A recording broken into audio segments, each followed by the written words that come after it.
Today we're working on calling our shots. And I know that one, that was a bad intro, I know. Today we're talking about calling shots.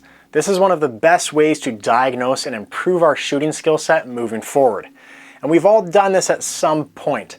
This is kind of like when you're standing on a line and you're shooting with someone and you go, I nailed that target. Even though you can't see the hits down range because it's on a distant target, you walk up and you say, I didn't nail it. We've all stood beside someone before and been pretty confident about our accuracy downrange, and then we've walked up and been pretty disappointed. That is calling shots at a pretty low level. What we're trying to do today is advance that skill set, so when we're standing on that line, we can place higher wagers and be more confident that where we said we placed that round is in fact where the round went without even seeing the target downrange. The key to calling our shots lies within our sighting systems. The ability to say, I nailed that, comes from our sight picture on our iron sights or optic system. If we trust that our sighting systems are accurate, which we should if we're about to pull the trigger, and that these sighting systems are going to tell us where the bullet's going to go if we do our part, then all we have to do to call the shot is to remember exactly what that sighting system was telling us as the shot broke. Calling the shot is simply taking a perfect mental image of your sight picture at the trigger break. So let's play some memory games. Now we're going to do a series of trigger breaks and then I'm going to freeze the frame and see where the sights were lined up. That's an A-zone hit.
So you can see the bullets are going right where the sights are prior to the trigger break.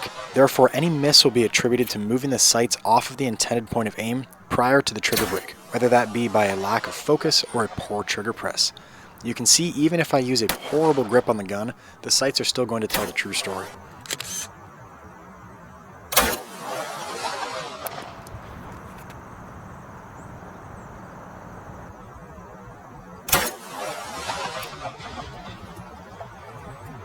So you can see that if we trust our sights to put the bullet where it says it's going to go, then we can look at our sights prior to the trigger break and know that we either missed or hit the target. Now, if you have a good ability to point the firearm or a good natural point of aim, you can also call your shots without the use of your sights. This would be like using our target or threat-focused vision and taking a mental image of where our eyes were on the target prior to pulling the shot. Remember, if we're just doing point shooting, then our sighting system is our eyes in relation to our body and firearm. Therefore, calling our shots in that regard comes down to taking a mental image of what our eyes were looking at when the shot broke. Now, it goes without saying that that's going to be a more crude version of calling your shots. But there are some shooters that have a very accurate ability to point their firearm even from their hip, who can call their shots without using their sight. This is similar to delivering 2 quick rounds in succession using our instinctual shooting or point shooting ability. This is often referred to as a hammer pair. If we're at close range, we often know our rounds are going to end up in a particular spread on the target based on our distance. This is normally accomplished by gripping the pistol firmly and trusting that our good grip will return our sights to the position they were originally on the first trigger press prior to us pulling the trigger again. However, we aren't confirming that this is occurring. One way to test this is to establish a good grip, prepare a sight picture at 3 meters, and pull the trigger as quickly as possible without reconfirming that sight picture between rounds. Then step back and repeat this process until the shots are spread to such a high degree that you are missing the target. You will then know by experience how quickly your gun returns to a sight picture after a round is fired, and that you can roughly call your second shot based on your first sight picture if you maintain a good grip. This skill, with or without sights, gives us the ability in real-time, competition, or real-life context to be able to make follow-up shots when necessary. For instance, in a scenario that I'm shooting 2 rounds in a competition setting, if I'm calling my shots effectively, I can see that I've placed a round into the A zone and into the D zone. And in that real time, I know that my sight picture showed that I had a D zone hit on that last trigger press, so I'm going to make a follow-up shot and hit the A zone. One of the benefits of having an optic system for calling our shots is that we have a more refined sight picture to memorize. If you compare this to iron sight systems, calling our shots here gives us a little bit more subjective wiggle room as to how far off our sight picture was in terms of the equal height, equal light. You can see as I'm moving my iron sights around that these are the sight pictures we're going to have to recall to call our shots on target. And if you notice, they're a little bit less specific as seeing a dot on a specific point on the target. The difference between this and this is a little bit harder to be accurate on in regards to calling your shots on target. Using an iron sight system with a wider rear notch or thinner front post can give you a little bit more refinement in your ability to call your shots. Our ability to do that, however, is predicated on the fact that we've picked a very specific point on the target that we are referencing to call our shots to. If we look at a competition target like this, our preferred target area is the A zone, this large box in the middle. To ensure that we have the highest probability of landing rounds inside the A zone, we likely are going to aim for the middle of the A zone. Now, if we're looking at this target quickly, finding the center of the box can be a pretty subjective thing for our eyes. For instance, if I'm looking at this, the center could sometimes be here or it could sometimes be down here. I could be drawing a circle around the center, which is around 2 to 3 inches large. My eyes could at any point find some point on that circle and determine that is the center and start launching rounds on that. This is a bigger problem when we don't have targets that have nice lines that give our eyes the ability to find the center with more accuracy. This problem gets even worse when we have A zones like this that are cut off with a no-shoot. Where would we put our focal point on an A zone like this or like this? This is why the old saying, aim small, miss small exists, because that gives us more ability to debrief our accuracy in relation to what we are aiming at. For instance, saying that I was an inch to the right of the center of this target isn't going to give me the same benefit or accuracy as me saying that I was an inch to the right of my aiming point, which was the perforated A in the center of the A zone on this IPSC target. Aim small, miss small, make the call. Oh, wow. Picking a more specific and smaller point on the target to aim at tends to shrink our group size and create a higher accuracy demand and threshold for our subsequent rounds going into that specific aiming point, as opposed to saying, I aimed for the center of the A zone. Now this is where it gets a little bit confusing. Are we going to wait in a competition setting or in a context where time is of the essence to ensure that we have a perfect sight picture on a specific aiming point for all the rounds we're going to launch on that target? Probably not. If you think of that natural tremor or wobble in your sight picture as your sights kind of wiggle back and forth over your target, what we're trying to do with that wobble zone is pick a specific point that we want to wobble around as opposed to this being our wobble area. But what we're trying to do is give our body and sights an anchor point to try to come back to. Again, they might not come back to that, but it's better than having an anchor point that's this large and having the acceptable region around that then stretching to here. Now what we want to do with this wobble zone is place it on that specific point on the target. You can see as my sights kind of wiggle and move around, they're staying inside that black dot probably about 90% of the time. So if I were to launch a round, my rounds would at least be touching that black circle or on the black circle. Now, is it better for me to time my shot with my wobble, waiting for that perfect sight picture? Or should I trust that my sight picture inside my wobble zone is maintained about 90% of the time like we talked about? If I just accept my natural wobble and appreciate that my sights are telling me that I'm gonna be hitting that black dot about 90% of the time that I'm here, then I should just press the shot. What I'm referring to in regards to timing the shot is waiting for my sight picture to be perfectly aligned inside that black dot and then yanking the trigger to accommodate for that timing, like so. Now you can see I likely missed high and left on that shot. Remember, a lot of the times when we try to time that wobble with the perfect sight picture inside that black dot, we miss the timing of it. meaning that when I've finally got that perfect sight picture and I've told my brain to press the trigger the rest of the way, my sights have likely moved off of that perfect aiming point and somewhere around that general wobble zone to begin with anyway. Accepting that natural wobble zone is something that's pretty difficult to overcome, but it's going to help you speed up your shooting and trust your sights. Remember, if we have a smaller specific aiming point, our wobble zone is going to tend to hang around and anchor to it. If you look at how my sights are hovering around the A zone of the mini IPSC target to the left, you can see without that tiny anchor point, I'm hovering around to a larger degree and filling up more of the target in my wobble area because I have no small anchor point to come back to and reference. Even with a one-handed grip, my wobble zone is still staying within that black dot probably about 60 to 70% of the time. If I move over to the IPSC target and I try to stay in the center of that target,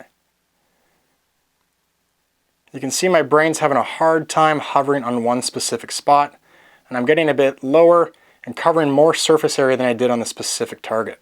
It's beneficial for us to accept that this wobble zone is likely never going to be bigger than our preferred target area, unless we're shooting some insanely small targets.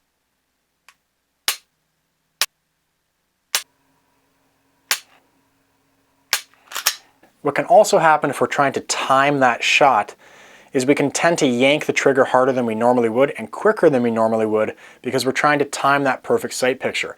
We have to remember that a bad trigger press can easily launch a round way out of our preferred target area. So if we focus instead on our trigger press and then trust our sights in wobble zone, we can then shift our focus to a very smooth trigger press and accept the fact that it's going to be within that wobble zone in our preferred target area. We're going to land that round more often than if we would have placed more of our focus on that perfect sight picture and a sloppier trigger pull. Now, as you've been watching the trigger breaks on these targets, you've likely now been picking up on calling those shots, observing that last freeze frame of my sight picture before you hear the click. When we start to do this in live fire, some of the issues people can have is that they're blinking.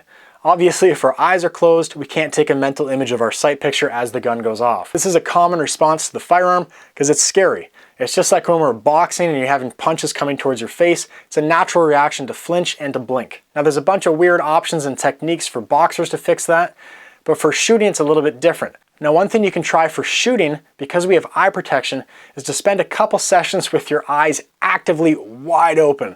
And if you're doing that, actively flexing the muscles in your eye and consciously being aware of how open your eyes are, it's harder for your body to subconsciously override that and blink them if they are flexed.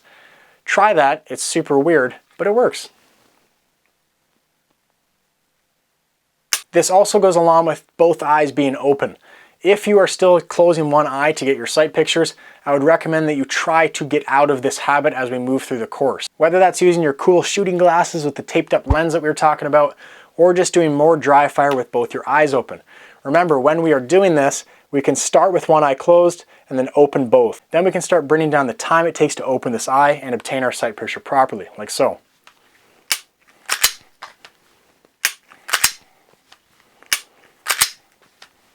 Once we've got both our eyes open full time, we need to practice calling our shots. So even if we're at close range and we can see our bullets hitting the target, we want to be able to call our shot with that mental image of our sight picture as the trigger's breaking. What this gives us the ability to do is diagnose some issues in our fundamentals prior to going downrange and looking at our shot group.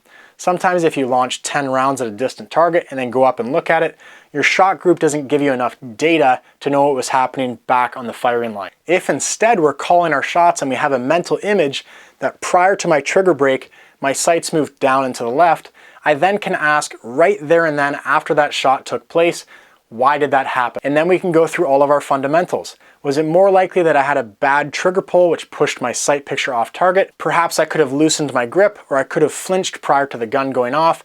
All of these things are possibilities for our sight picture moving prior to the trigger break. This is why these types of targets can help us diagnose those issues we're having. If we go through our sight picture perfectly, 100% sight picture focus, and our shots are still missing, it's something else. We need to go to our next column and think about our trigger press. If we're spending 100% of our focus and we're doing perfect trigger presses and our shots are still missing, something's going on. And we keep going down our list of fundamentals until we've sorted out all the issues we're having. As you get more experienced in shooting and calling your shots, you get more used to what a bad shot feels like and what the sight picture does in relation to that. This instant diagnostic is very beneficial, and it's also why we like to shoot at close range on those patch drills, because we get immediate feedback of what we did wrong. Something as simple as not having a mental image of your sight picture before the trigger break can be why you missed the round on target.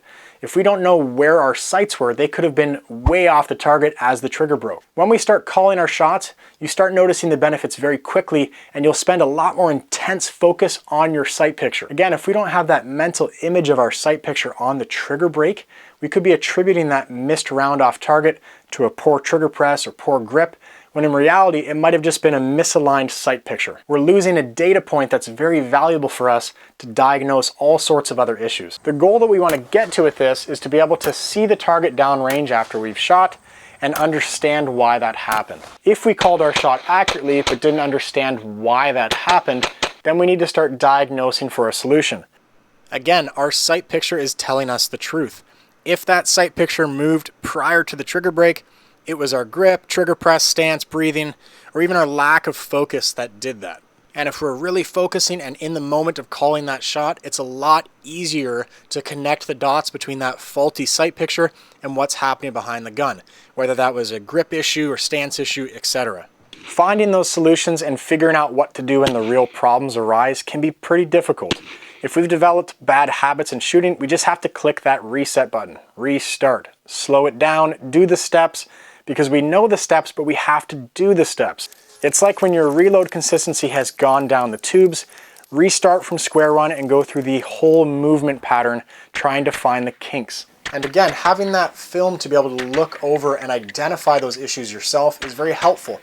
Just like it's helpful to have an experienced shooter on the line next to you or an instructor looking over your shoulder to identify those problems in real time. And that's it, guys. Calling your shots is a learned skill you can put in your toolbox to help you improve quicker as a shooter.